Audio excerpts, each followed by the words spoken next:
Northern Ontario. Cold facts, hot truth. No cut media. We don't wait for permission. Killed Adam, right? Yes, I admit that I killed him. I bet you people watching would say you're a monster. I guess so. 9-year-old man from the London, Ontario area who died Halloween night 2013 at Elgin Middlesex Detention Center after being beaten to death by his cellmate. This case received a lot of attention because of the video footage, as well as the lawsuit, where inmates claim that they could hear and feel the vibrations from the beating for hours, and the guards never intervened. Deaths inside a jail captured on camera. He was begging for his life, begging. And other inmates were begging, help Adam, please, please help Adam. Video surveillance shows the morning after Anthony George killed Adam Kargus in Cell 3 at Elgin Middlesex Detention Center. What you're seeing is Unit 6L, 6 left. Correctional officer opens the door at 8:13 a.m. and the inmates start to come out. At the top of the screen is Cell 3, and coming out is Anthony George. Soon after the doors are unlocked, Anthony George goes back into Cell 3, again at the top, and pulls out a bag of laundry.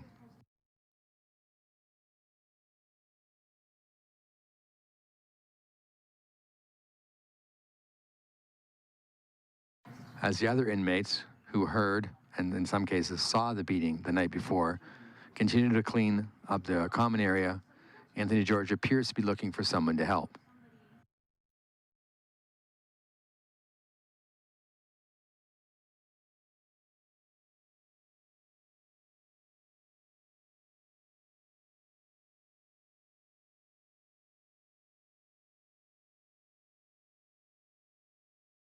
Before the cleanup can truly begin, Anthony George has to remove the body of Adam Kargus. What the other inmates are seeing is the body of Adam Kargus, beaten to death for about an hour the night before.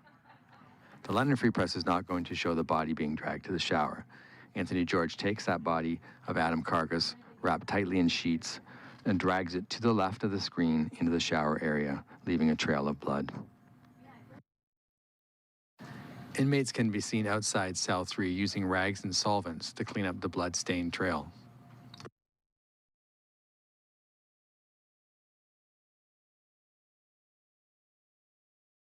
Anthony George takes a stained mattress from Cell 3 and carries it across the unit to Cell 12.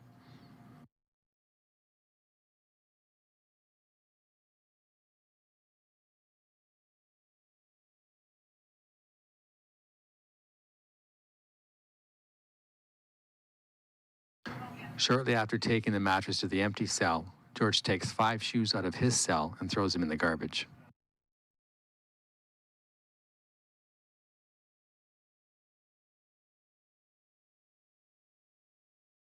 He then takes the garbage can to his cell to continue the cleanup.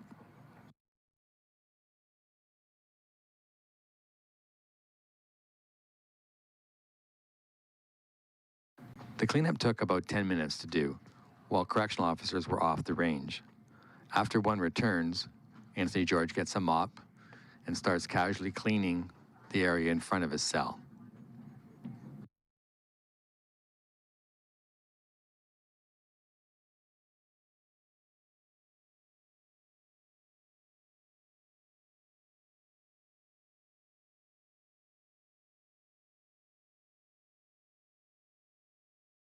As one last chore, Anthony George changes his shorts and brings the discarded ones out into the laundry area. The cleanup lasted from about 8:13 a.m. to 8:23 a.m. November the 1st. At 9:51 a.m., Adam Kargus's body was found. We are now going to watch an interview done with Anthony.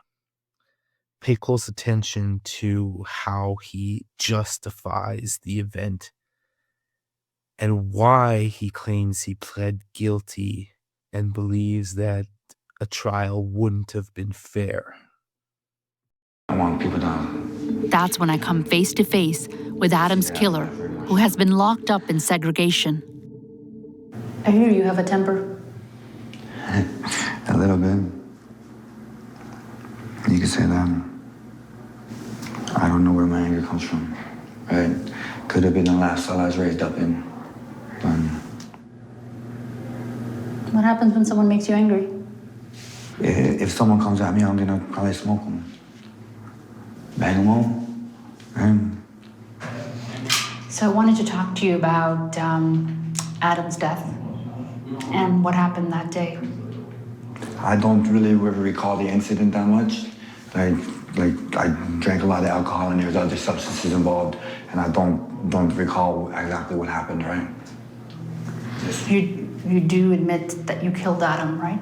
Yes, I admit that I killed him, right? Why did you kill Adam? There's no reason behind it. Like I said, I was intoxicated. I don't understand why it happened myself, right? So. In the morning, when you woke up and you saw that Adam was dead, we see you on the video wrapping his body and dragging it and hiding it in the shower. That's when I panicked. I didn't know what to do, right? Like, I knew that I was gonna end up in the hole. Like, I really didn't understand what was going on at the time. I was on autopilot, right? I bet you people watching would say, you're a monster. I guess so. What do you want people to know about you? I guess they should know that I'm sorry for what happened, right? Are you? Of course, I mean, it never should have happened. Like, I still maintain that I had no intent to kill him at all. I've never thought in a million years that I was gonna kill someone like that. This fall, Adam's murder case finally went to trial. On the second day, Anthony George pleaded guilty to second-degree murder. He's now serving a life sentence. Is there anything you want to talk about? That tainted jury pool, maybe. Anthony George says he ultimately pleaded guilty because he says without any Indigenous members on the jury, the odds were stacked against him. Do you think that would have changed anything for you? A little bit, right? I had not one minority on the whole jury, right? How is that fair? If you were sitting on that jury and you watched those videotapes of you beating Adam to death, would you let you walk? It all depends what all came out in court, right? If known that there was no intent to kill somebody, in my mind, it would have equaled manslaughter on him, right? Manslaughter for Anthony George would have meant a shorter sentence. Despite how brutal and how long the beating lasted, Anthony claims he didn't mean for Adam to die and that he should only be getting manslaughter. That night, a 29-year-old inmate named Adam Kargus calls his mom, Deb Abrams. And he called about 6:20. He's like, hey, Mama. He says, I just wanted to phone you and tell you I love you. He goes, and in 47 days, I'm coming home. I'll be home on the 16th. He says, I can't wait. And he was so excited, and then there was yelling in the back. And he's like, Mama, I love you. I gotta go. Somebody else needs the phone. And that was the last I heard from him. Adam Kargus grew up in Sarnia, Ontario. He was an artist who often designed and inked tattoos for his loved ones. What were his dreams? Oh, grand. A lot of pipe dreams. Like what? Opening his own tattoo shop. He was always gonna do something, but I was like, okay, a little bit back to reality, Adam. You know? But things changed for that happy kid in his late teens when he fell into drugs. Near the end, it was crystal meth. He was always getting in trouble for, like, stealing to feed his habit.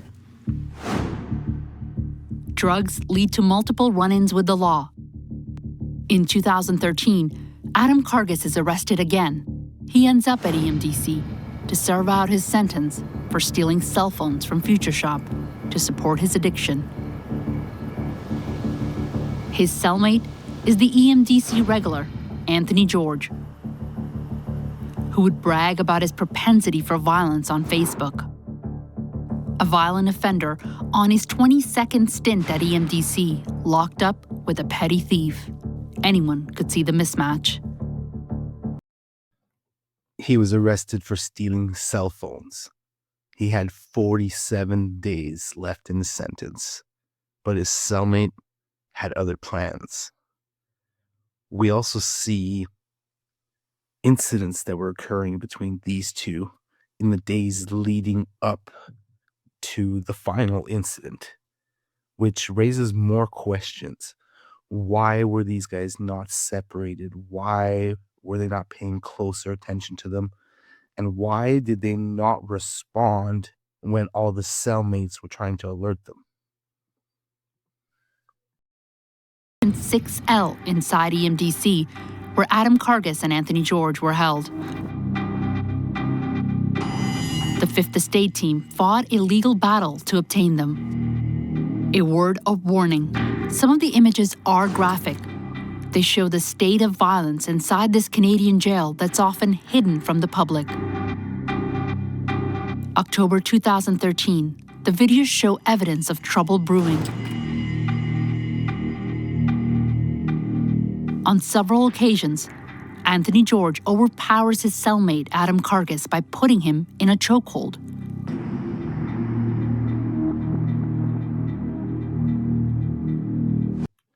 She says Anthony overpowered Adam, but we can clearly see here that he choked him out.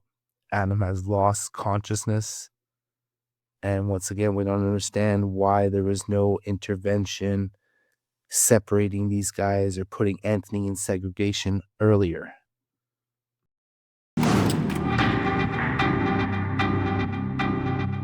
And then on that Halloween day, this time even in front of a guard, who chalked it up to just horseplay. And my cellie goes, "What's that?" You know, like boom, boom, boom, boom, boom. And like, you're kind of like, whoa, you know what I mean? And at first it's kind of like, I mean, you're thinking, is it a fight? But it's not like, it's not sounding two buckets. It's more of just a uniform pounding. And like, it went on for 20 minutes. Yeah. Yeah, and if that's Other happening like started, once, you know, you ask questions, but 20 minutes straight? Oh, yeah. Like, that's what I mean. And other people in other cells were hearing the banging as well, so it wasn't concentrated into my cell by any means. People in the other cells could hear the banging. I think everybody could hear the banging.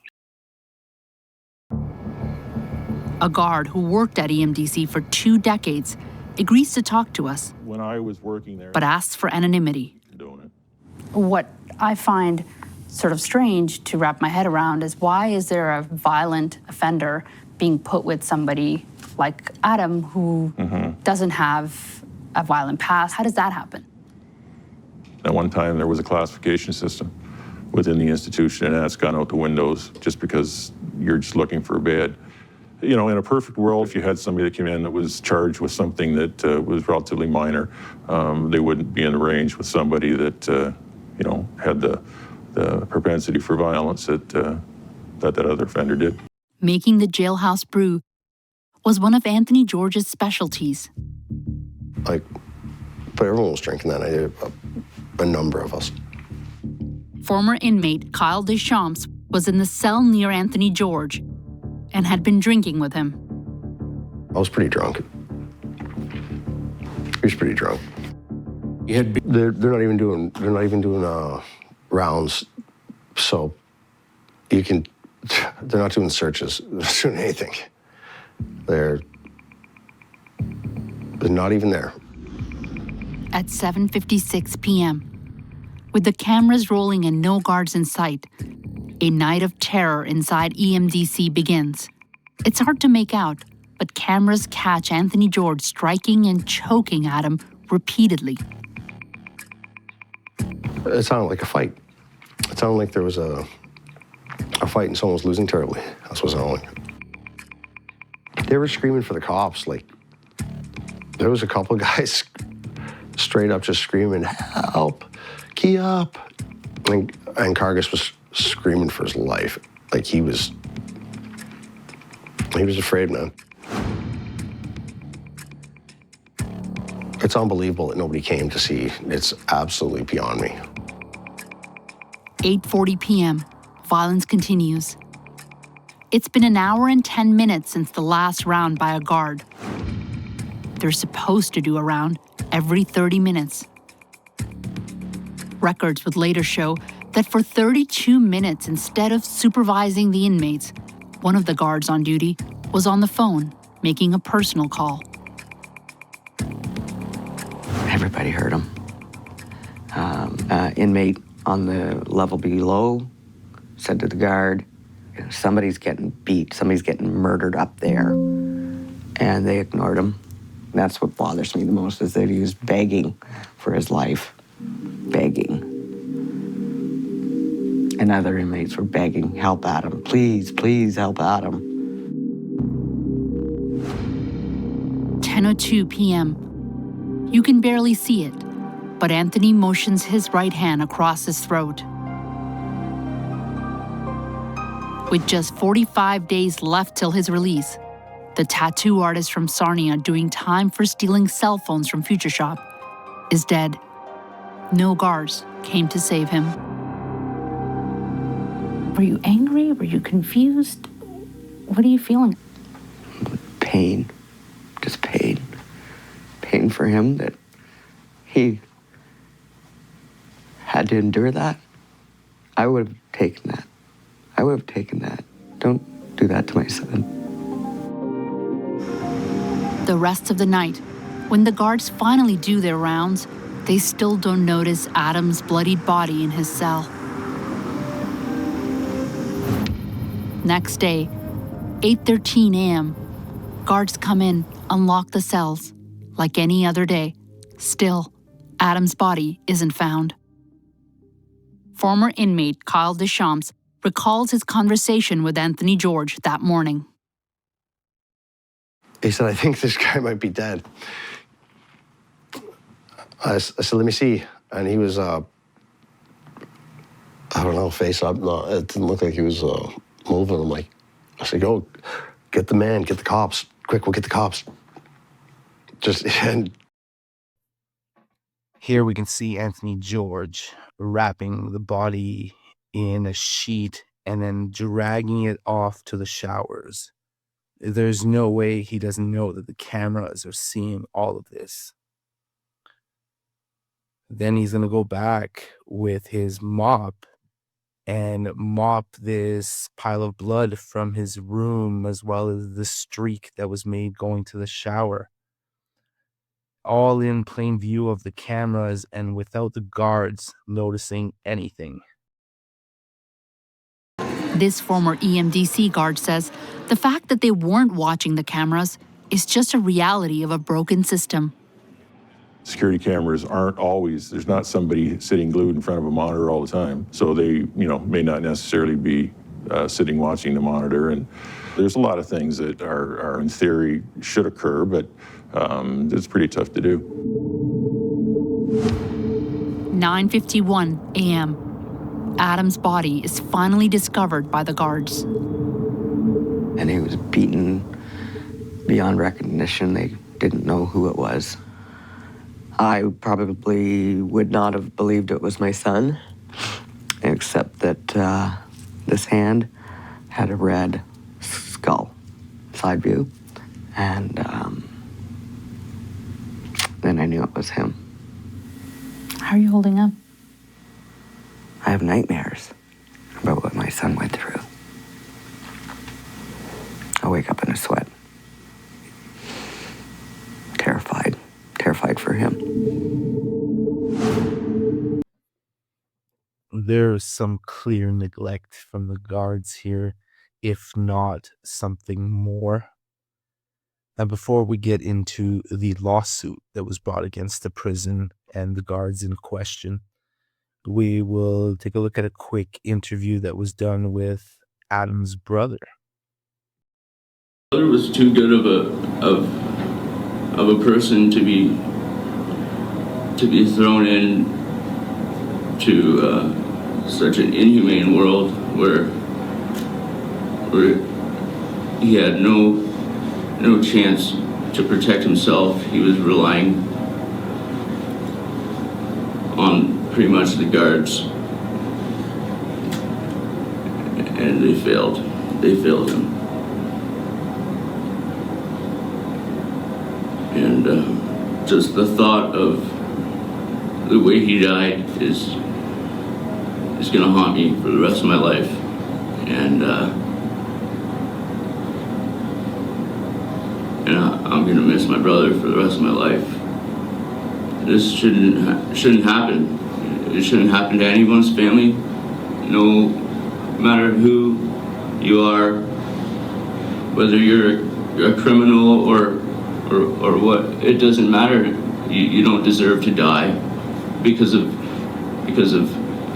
another's inmate's morals. You know. I just wish that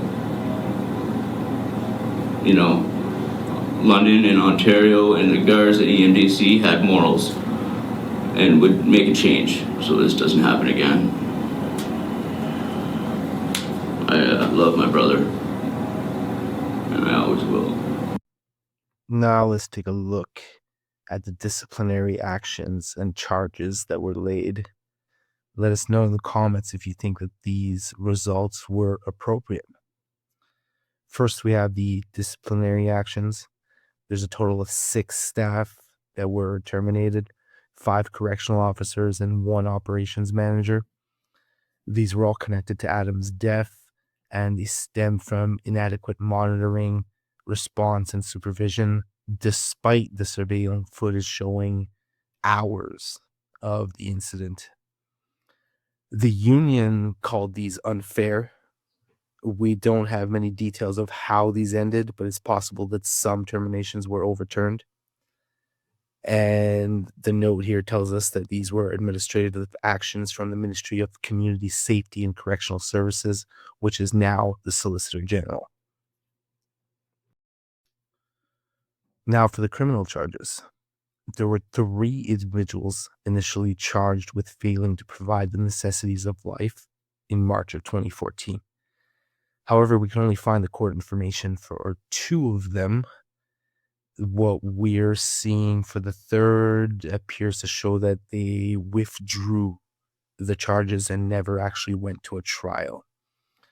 The first individual, Leslie Lonsberry, was on duty during the incident. The video showed interactions near the cell. Her first trial ended in a mistrial with a hung jury. The second trial was also a hung jury. And then the Crown dropped the pursuit of the 3rd trial in October of 2019. So there was no conviction. The second individual, Stephen Jerkis, was in a supervisory role, charged alongside Lonsberry, was acquitted by jury in February of 2019, and he was actually reinstated to his job in 2022. At the end of the day, no one was convicted, and they turned to recommendations to the system rather than any individual disciplinary actions. The public records show that there are rarely any criminal charges overall. Most deaths just lead to inquests and recommendations, no charges. There's been occasional firings and internal discipline, like the one who was fired for drug smuggling. And drugs are a major issue in these prisons. And you could see where that lack of supervision comes in. We had the one cellmate saying that they don't check, they don't search. And then you have a guy being beaten for hours and guards don't pay attention. So there's a clear neglect here, and possibly more. In the case of this, there was clearly criminal involvement with the person who was smuggling in those drugs. These are the two guards here. Turns out Leslie is actually a man. I did call him a she earlier, but with a name like Leslie, it's the right assumption to make. And then Colonel Sanders over here is the one who's actually reinstated to his job after the trial was dropped.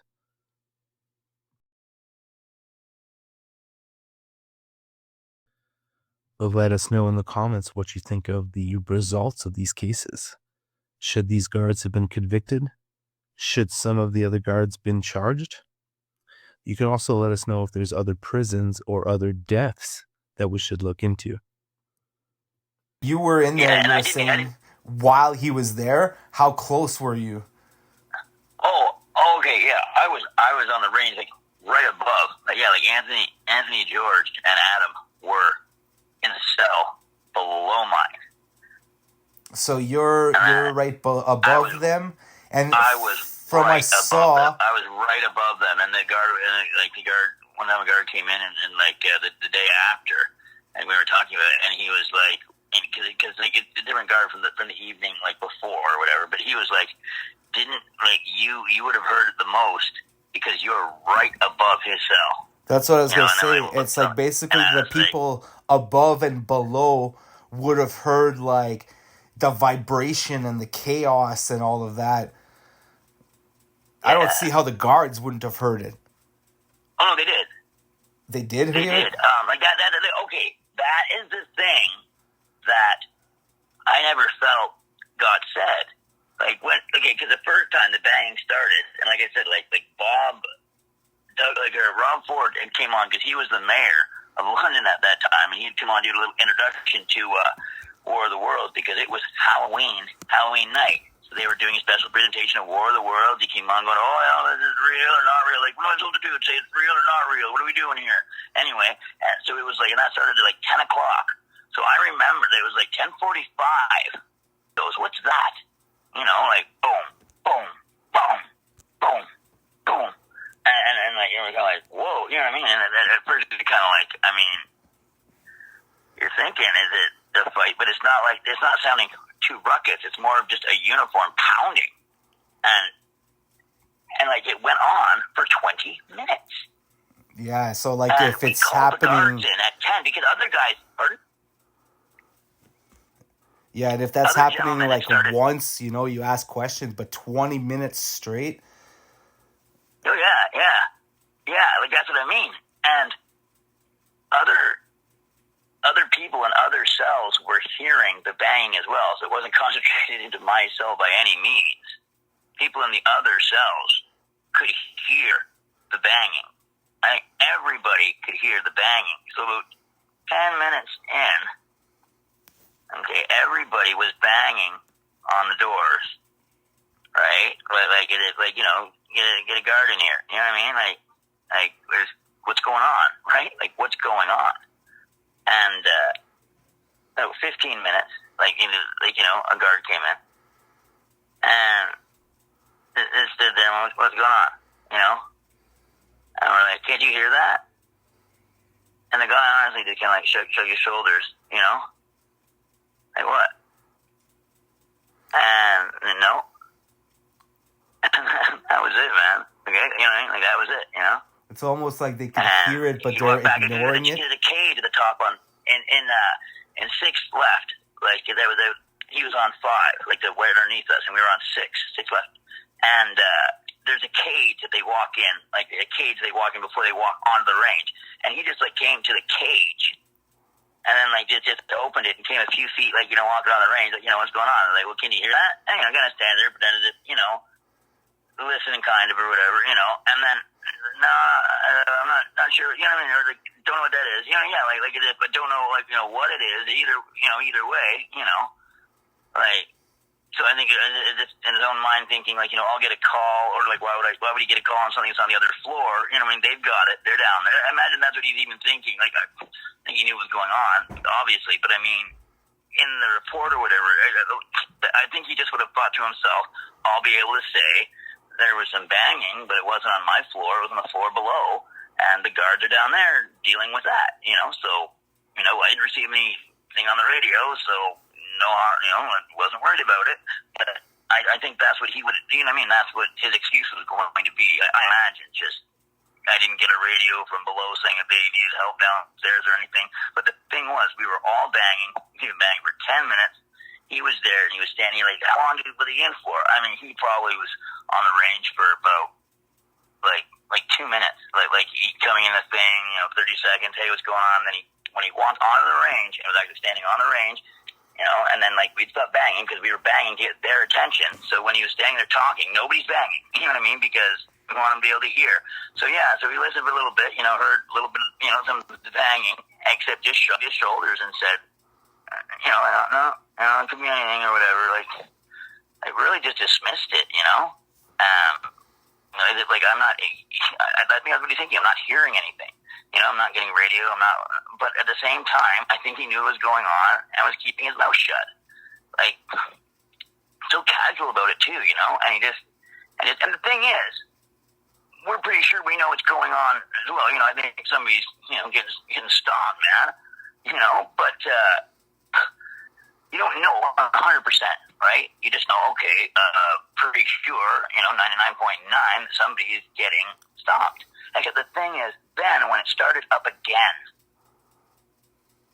I'd say about a half an hour later, half an hour to 30, 40 minutes. That's how accurate I know. Was it 30 or was it 40 minutes? So about 30, to 40 minutes later, it started up again for for another 10 minutes. Except just bang, bang, bang, bang, bang, bang. And and that's when everybody knew this is he must have come back to a bit of consciousness, and this is him making sure that he's dead. Because when that second set of banging started, there wasn't nobody was wondering anymore what the banging is. But we started, the people started up on the range again once it had been going for about a minute or two. People on the range started going bang, bang, banging again on their doors just because, at the same time, just pissed off now, It's we know what's going on. We know what's happening. Just what the hell? So there was probably banging, until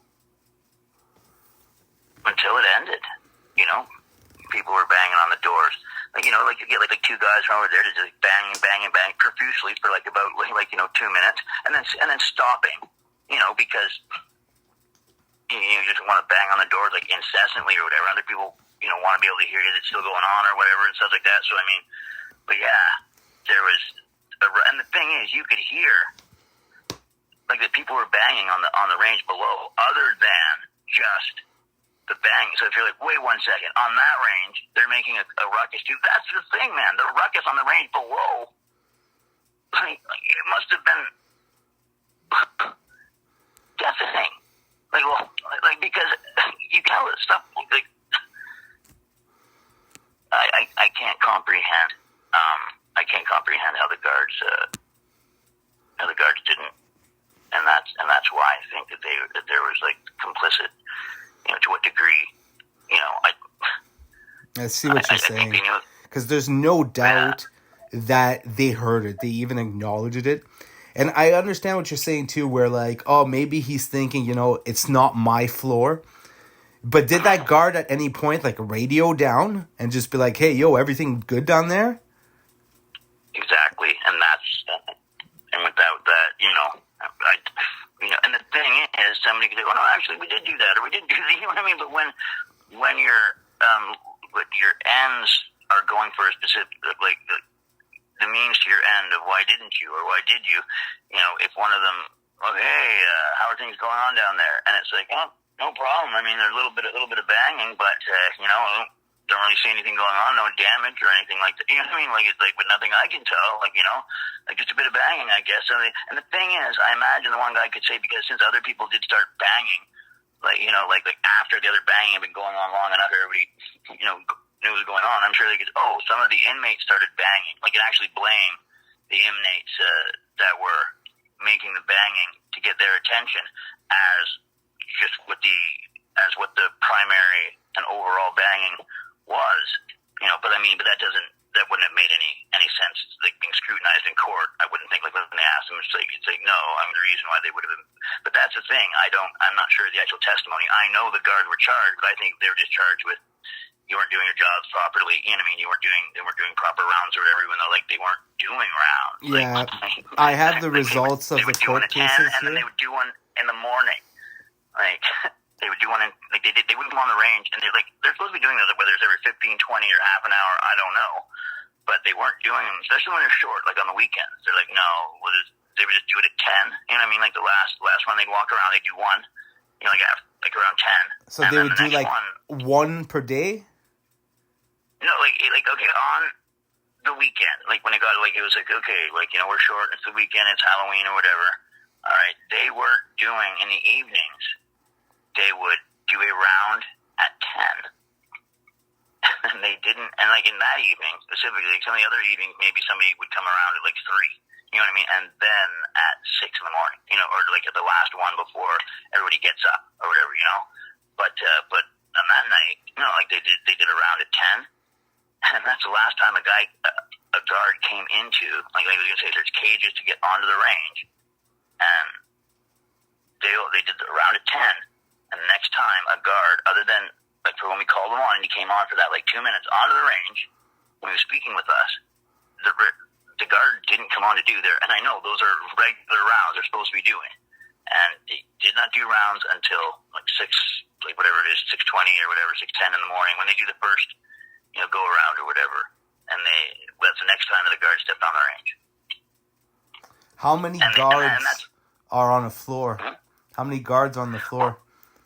See, like from what I could tell, there'd usually be 2 guards, like two guards positioned in a pod, or what it's supposed to be, right? 2 guards positioned in a pod outside the range, where they're not, where they're just looking on cameras to what's going on the range, and they're not in the room at all. Like, you know what I mean? They're out in a different room. Yeah, we have from the court records and stuff here, we have one of the guards that was charged, which would be one of the guards that was on his floor, was apparently on a personal call for 35 minutes.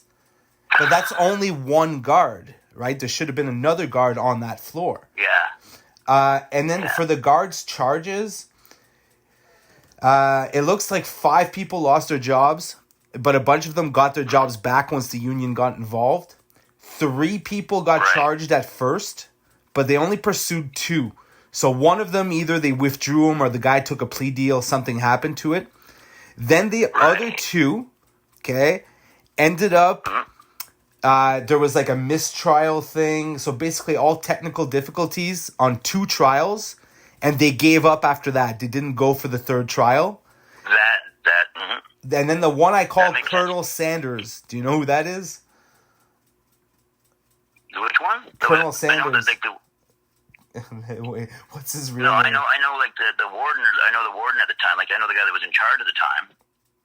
So Colonel Sanders, I'm gonna find his real name here. I have it. Okay, yeah, because it's probably when you say his real name, I'll be like, yes, I know him. He was the only person in a supervisory role. They said that got hit with something, but he's got like a big white mustache, like Colonel Sanders. That's why I call him that. That's right. Okay, so the guy with the mustache got changed. I believe he got another staffing job, a little bit lower position at the new super jail, the Supermax that opened up in Windsor. So that's what I was gonna say. So after they dropped his shit, he got rehired somewhere else, and then I have something like there's a report from 2022 where he got hired for another job. That would have been at the. I'm almost positive that would have been at the where Anthony George actually Bushkid, where he wound up, which was at the Supermax in Windsor.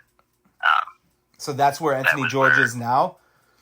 Yes, I believe so. Now, I could be wrong, like, because all of a sudden it's like, actually they shipped him off to like another province or something like that, right? Because like he was known here, and then sometimes they do that to just get rid of a problem, right? It's like another province, Alberta or something, they'll get there, who are you? You know what I mean? And it's like, hey, we don't know, we'll probably never will might hear about it, but it means nothing to them because they never heard anything about it, right? And that it works. You know what I mean? Like for the staff or whatever, like to be like, nobody cares that Anthony George is over there, right? But I don't think that happened. I think he's just in Supermax. in Windsor. Yeah.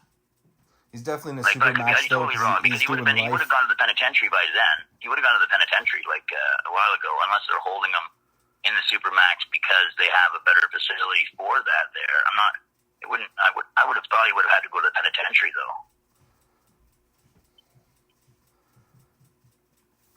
I'm trying to see if I can find him now where he is. He was going through trials at the time. So I mean, at the time, I think that's how come he's being housed still in the provincial. Yeah, that makes sense. Right. So he was being held at the Windsor for a while he's going through and back and forth to go into all the court stuff and all that, and then he would have been, and then he would have gone to whatever penitentiary he was going to, and he may very well have been sentenced to Ontario, but I would have, I would have sought very quickly to try to get him out of province, possibly even Quebec, if because there's also a larger native population. He'd be fine, doesn't have to know to speak French, but if he did, that'd be plus bon. But I doubt he does. But yeah, the guards, man, that's doesn't surprise me. Like one bit that they let it go like that until they kept on running it until they're like, okay, do we have enough to just throw it out? Because the system certainly wouldn't want to, be like, okay, here's a big blotch on ourselves. Yeah, it almost feels like just a big distraction. They kept it running for a while. They kept it into the news till it got old and it died down, and then they just quietly let it go away. No one, there might be some of them that didn't get their jobs back. I don't have the full record on all of them, but no one got any criminal charges whatsoever. And even when it comes to the prison, it led to an investigation and all that. And all that ended in are recommendations. They gave him a list of recommendations to make things better. Exactly. Because the only way that something would have happened would have been if there were charges that then had to be satisfied by things changing. Like here's the thing, I don't see how they could how could they run the jail when with the small amount of staff that they only had coming in. And the thing is that we have the money. Canada has the money. They have money to give to other countries for this, that, the other thing.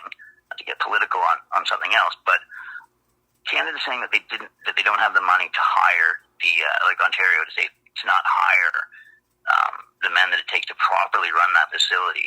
I don't believe it. You know what I'm saying? If but here and there and the other thing, it's no. I just don't believe it. I think for some reason.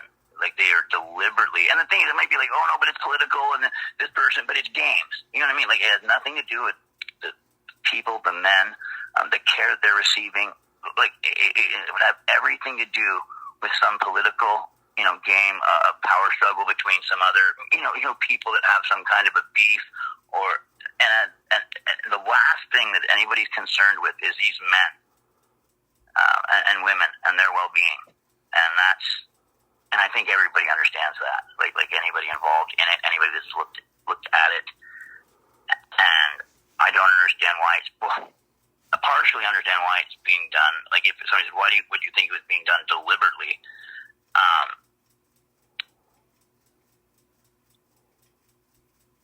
And I think it's evil, if allowed to. I think enjoys itself. There's a lot of this that is by design. There's profit in it, and actually solving any issues wouldn't resolve anything. Yeah. But let's go back to the guards for a second and this whole by evil. Yeah, it almost seems by design, right? Now, there's no doubt these guys heard it. They didn't really do anything about it. How's the culture out there? I'm sure these guards might not have been thinking the guy's getting beat to death. But it would be easy to think, what if they knew someone was taking a beating and they were just told to stay quiet? But, they thought the guy was just going to get beat a little bit, Yeah, exactly. It's oh, is somebody take... Yeah, exactly, somebody thinking, the guard, because, honestly, some people thinking that guards have the same knowledge as your average inmate who spent, a couple months in any provincial jail, actually is not the case. They have completely different experiences and understandings of the goings on and what's happening in the jail, to the effect that, the guard, because of their, either bias, just to get, not, bias of information, just like what's going on with the inmates, I could, like, for it to be plausible that they could think in their mind, like, without thinking too much about, without caring, you know what I mean, with a heart, as opposed to just caring the amount of their job being in trouble or not. What do I need to do? You know, and thinking to themselves, is somebody just getting beaten? You know, I could put a little bit of, you know, do I think that happened? Maybe, you know, maybe to 15%. I think more. So, I think more so that, I think they knew somebody, like you said, getting killed, maybe not. You know what I mean? Like, and they were just, like, because there was only one person under staff, so like, what am I going to do anyway? Or, like, I didn't expect somebody to die that night, but too many things added up. Like, it's Halloween. Like, that's I was about to say that. You never know. It is Halloween night, and then, I don't know, man. The people who run this world with the money, they could be evil. Like, okay, here's the thing that, like, because before I thought to myself, I thought, oh, am I going too far in my mind, like, thinking, was it actually, like, you know, something like satanic or set up like that? The thing was, when I heard Anthony George in the report, the thing that came back that made me go, okay, I'm not saying for sure, but what made me switch to, I think there's a chance, you know, that's or even a good chance that that's what it was because he had smoke and, like, cigarettes and other things, like, and the other contraband pills or some other pill that he needed, and it was like, it was, and the liquor. He had the weed, the tobacco that you need to blow, like, you know what I mean, during a ceremony, like for a voodoo ceremony, you know what I mean, tobacco, right? In the voodoo ceremony, you got to blow tobacco, and you got to blow, and you have to use alcohol. I know that's a voodoo ceremony. It's like, and he had the smoke, and he had the alcohol. So when all of a sudden, when I heard the report, I was like, wait, he said he blew cigarettes during the beating, and he had alcohol? Like, just, those are the ingredients, you know what I mean? When I was like, okay, those are what are necessary if you're doing the satanic killing correctly, you know, like you're supposed to. And that's where I was like, okay, I'm 50-50. So you're saying he had all the stuff that would make it look like a ceremony, but more than that, how would he have obtained that? Does this guy, you know, have money in there, or does that look like that's some kind of payment? Fermenting fruit cups. So he makes his own liquor. Okay, if you take Kool-Aid, okay, like, you know, regular, like Kool-Aid, right, like that you buy from the store, and you put that in a bottle, okay, in 3 days you've got booze. Like you put a little bit more sugar in it, it'll help it out. And you might think, doesn't it have to have the bread and stuff like that for, like, yeast? And I mean, you can, but the thing is, like I said, anything fruity, anything with sugar, like in natural water, you know, like anything will ferment. And if people don't understand that anything with natural sugar in it, right, as long as, like, it's not, I don't know what would make it go bad, considering that it is kind of raw anyway. But yeah, to make that toilet wine, like you just take fruit cups that they hand out, and you may be like, wait, you mean like pear cups? And you think, yes, anything like that, and you put it in a bag, like a possession bag, anything like that, you know, like any type of bag, you know, and there's stuff that comes in, like, you know, in a bag, like your commissary, you know what I'm saying, comes in a bag. All you need is plastic, right, you know, and then you twist it off. And you can put it in your toilet, because you can bail out your toilets. You sit on them and you seal off, like there's no air, and you kind of jump up and down a bit, and the water goes right out of the toilet, and there's no more water in it. And you can actually store the wine in there and ferment it, like, you know, 3 days to make it a little, you know, 7 days, but peas porridge hot, peas porridge cold, some like it in the pot, 9 days old, 9 days, perfect.